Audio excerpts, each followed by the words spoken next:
Hello everyone, my name is Miss Mary and today's activity lessons topic will be debating. So in debating, of course, you're going to be on the proposition, affirmative side or on the negative opposition side. And you will be going for the motion or against the motion. And the motion is the topic of the debate. So the learning objective is to understand how debating works, what the rules are and how to debate. The keywords are argument, speech, motion, rules, and debate. So what is debating? Debating is a formal argument where groups or individuals present opposing views about a particular issue according to a set of rules. So they have to follow an established set of rules. There are many types of debating contests which take place worldwide, where people prepare speeches and work in teams to win arguments based on the different topics. So debate, of course, has a procedure and the teams need to follow this procedure. A debate team typically has 3 people on either side, 3 members on the for side, on the agreeing side, and 3 on the negative side, the members who are disagreeing with the motion. Having 3 individuals on each side, on each team, actually helps the people to enhance their collaboration skills and it helps them to negotiate better. It also prepares them to practice their skills when they will have to work in larger groups for future debates. But typically there will be, generally there's 6 speeches. Now the first 4 speeches are called constructive speeches. They are known as constructive speeches. The reason being is that these constructive speeches allow each speaker to build his or her argument to the opposing side, to the judges, to the audience.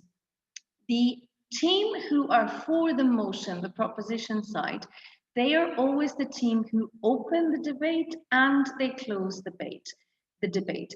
And it's actually more difficult for the proposition side to be successful in winning the debate. And one of the primary reasons is because it's a lot easier for the opposition side, the team who are against the motion, to find errors in the affirmative team's case. So the opposition side can find even small errors, and this can affect the affirmative team's chances of winning the debate. So speaker 1 typically starts with he or she will speak for about 5 to 6 minutes. They will present their argument to the audience, to the judges, and he or she needs to provide good evidence of why they are for the motion. Then it, of course, goes to speaker 1 on the opposite side. And speaker 1 will also speak for about 5 minutes and present his or her case and why, the reasons why they are disagreeing with the motion and why they are refuting the claims of the affirmative side. It's very important that each speaker sticks to the allocated time given. And each speaker must only speak for an equal amount of time. This is really crucially important. The last 2 speeches are known as rebuttal speeches, where each side, each team looks for errors in the other team's arguments. The judges then will consider the evidence and decide a winner based on their debate skills and the effectiveness of each team's argument, and also they will consider how convincing each team was. If, for example, the opposition side present evidence of why they are disagreeing with the proposition side, and if it is evidence that has not been presented earlier on in the debate, the judges can effectively dismiss this. So what makes a good debater? The first things are you really need to be confident in speaking, and you need to be able to think on your feet. You need to be able to have the ownership of your words, of your argument, and your evidence at any given moment. This is critical. These are the two most important skills for a debater. You're going to put these skills to use by testing yourselves and your partners. You can work with a friend or a partner at home and test yourselves. So using pictures, we will argue a point. We will use this imagery to provide evidence and support for your argument. So we always begin a debate by we're using this opening sentence. This house believes it is more fun to be a child.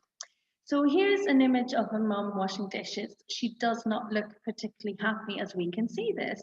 So you can, of course, you're on the proposition side, use this imagery and your own knowledge of why it's more fun to be a child. You have lots of examples and evidence you can use from your own experience, your own knowledge, and of course, this imagery, as this is just to test how you can present your skills very effectively.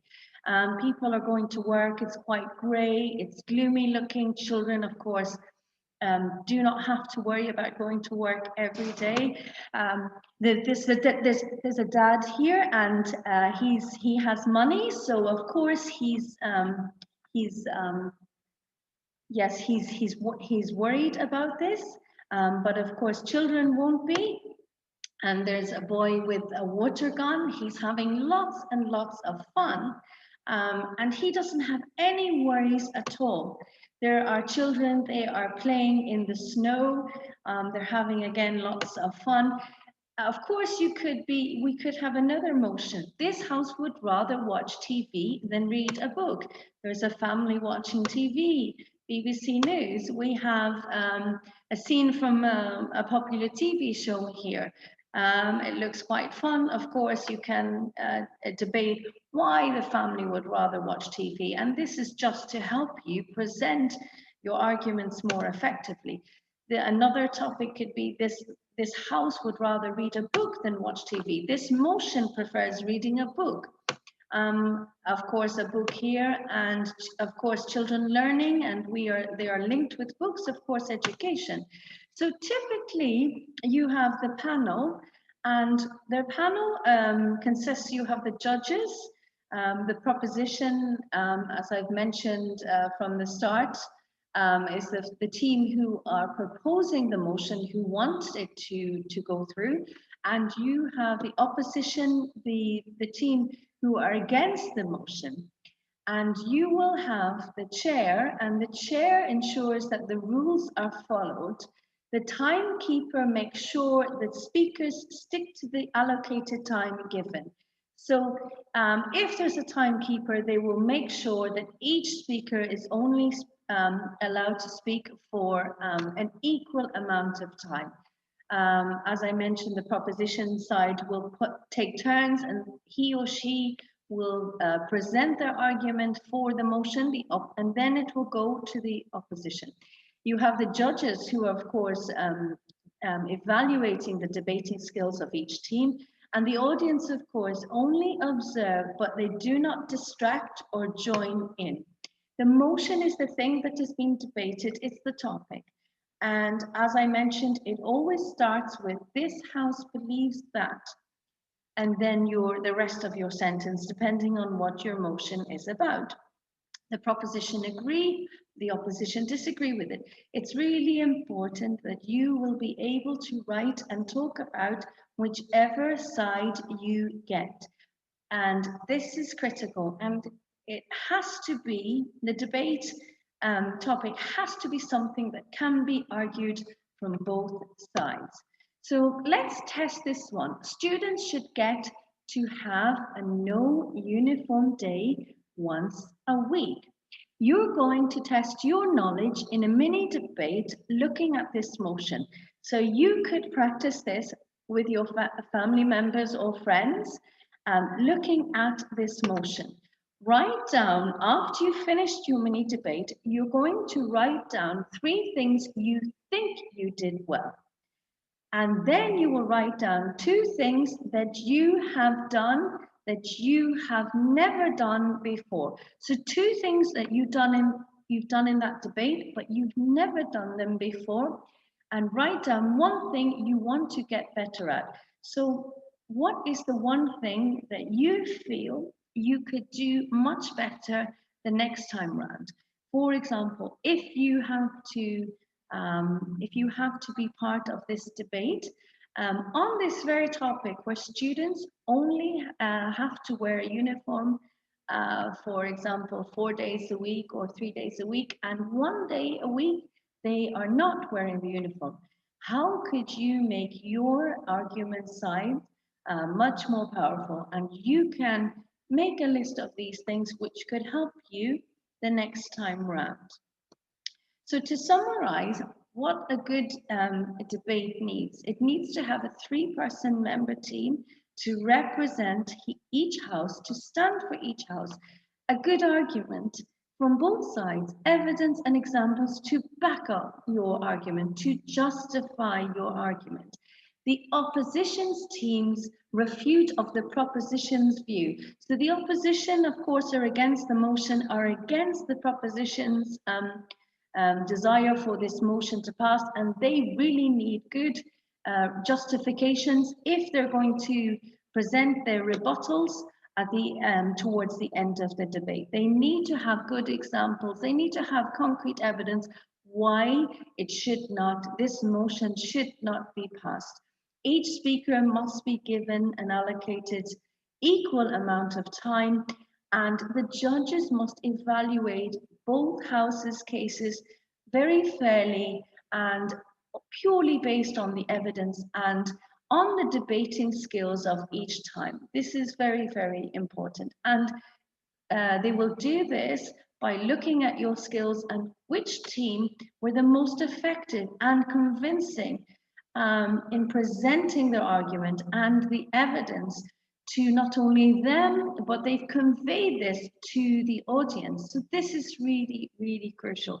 It's not just about that you are presenting your argument and evidence and examples of why you are for a motion or why you are against it, but also how you have done this.